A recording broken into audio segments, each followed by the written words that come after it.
7 సార్లు ఫుడ్ ఇస్తున్నారు. దీనివల్ల లాభం ఏంటి? 7 సార్లు ఫుడ్ ఇచ్చేదన్న లాభం ఏంటి?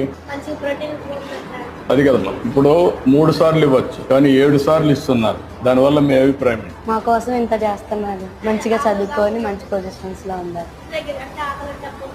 2 ఉన్నాయమ్మా.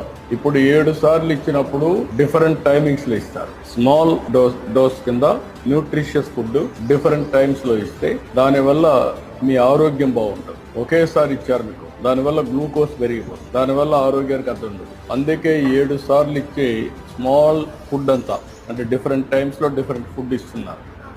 ఇది మీ ఆరోగ్యాన్ని, మీ గ్రోత్ ని బాగా పెంచుతుంది. మీకు కూడా ఫోకస్ వస్తుంది. ఇప్పుడు నువ్వు మార్నింగ్ తిన్నావు అనుకో, మధ్యలో స్నాక్ లేదనుకో, నీకు ఆకలి వేస్తా ఉందనుకో, చదువుకోగలుగుతావా?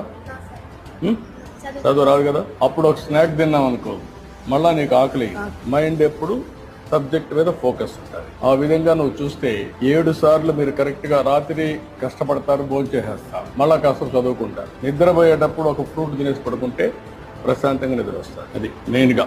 దానికోసం ఇవన్నీ కూడా ఒక సైంటిఫిక్ గా ఇస్తున్నారు. దీన్ని ఇంకా బాగా చేస్తున్నారు. దీన్ని ఇంకా బాగా చేసేందుకు అవకాశాలు ఉన్నాయి. Very happy. Thank you sir. Good. Thank you మా.